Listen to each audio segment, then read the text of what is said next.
mag-PM kayo sa akin. Meron akong bibigay sa inyo. Shoutout mga master. Kakauwi ko lang mga master. So pahinga muna ako saglit. Kakain ako mamaya maya. Mag live ako mamaya maya din. So alam niyo na mga master kung bakit ako nag upload ng video ng ganito. So mostly kasi nasa trabaho na tayo eh. So alam niyo na, lalo na sa mga nagtatanong, lalo na sa nagpi-PM, nagme-message sa akin sa WhatsApp, sa Facebook page. So ito na yon, mag-PM kayo sa akin, may bibigay ko sa inyo. Hindi ko na sasabihin dahil nagalit si Lolo sa akin eh. Mag-PM kayo sa akin, meron akong bibigay sa inyo. Okay? Ingat.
So ito yung isi-share ko sa inyo mga master.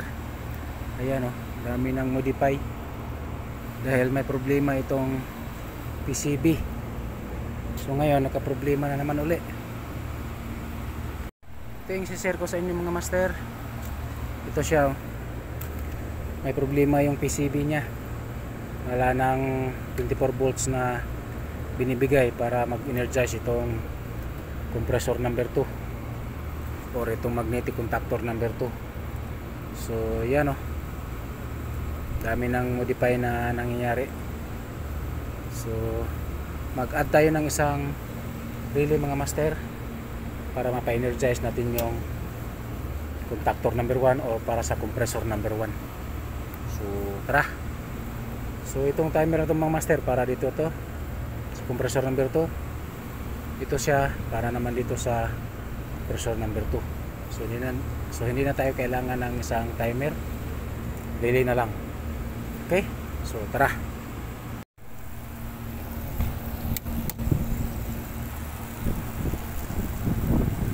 So ito yung share ko sa inyo mga master, pinagbabawal na technique or yung technique na medyo makatulong man lang tayo sa kampanya, sa company.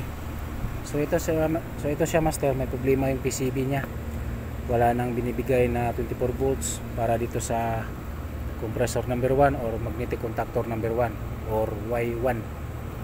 So may mga relay na tayo dahil nga ito siya ano na 220 na yung coil nya, kaya gumagamit tayo ng relay. So ngayon mayroon namang siyang dalawang timer, so hindi na tayo kailangan ng timer, relay na lang. para mapa-energize natin tong isang magnetic contactor or para sa compressor number 1 or Y1. So dyan, so ganun pa rin gagawin natin tulad nung ginagawa ko nakaraan. So tara, gawin natin. So ito na master, oh. So ito na, nagawa na natin. So yan, nagawa na natin. So ito yung existing or lumang supply na galing sa PCB na wala nang 24 volts na lumalabas, or so ito yung existing or lumang power supply na para sana dito sa magnetic contactor or mag-energize itong magnetic contactor na to. So kinabitan natin ng isang relay mga master para hindi siya mag-iro dun sa thermostat pag i-condemn natin or puputulin na lang. So binigyan pa rin natin ng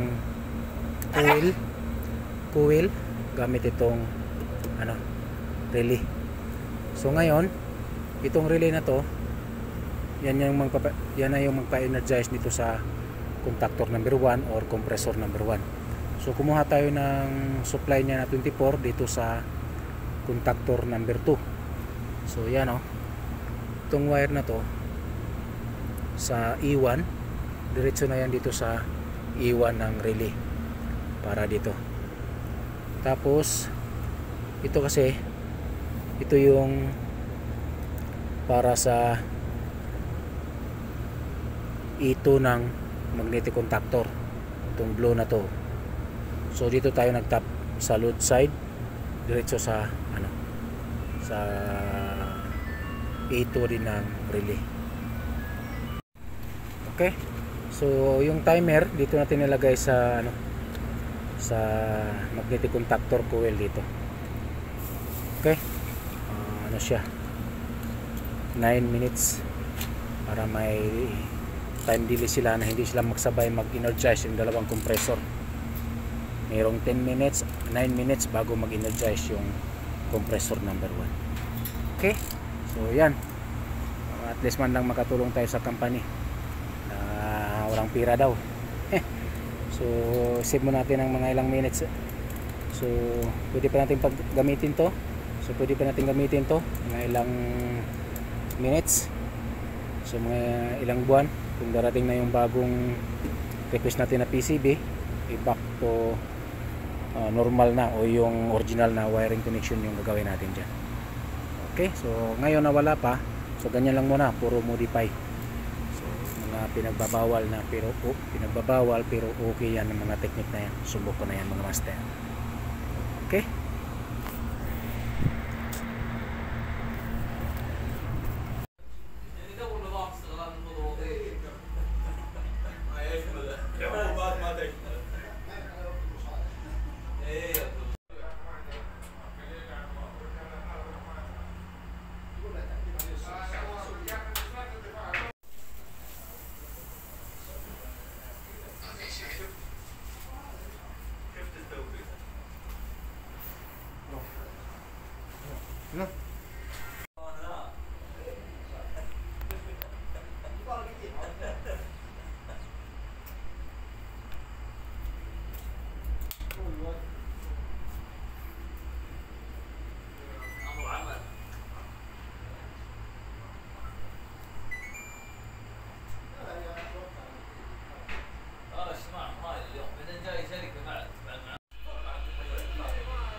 Malinis pa daw.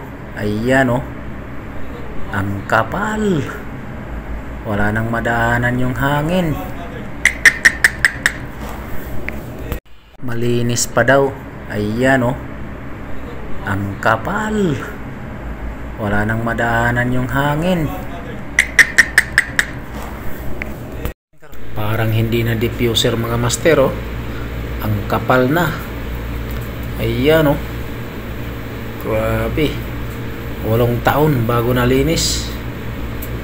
Kapal. mag-PM kayo sa akin. Meron akong bibigay sa inyo.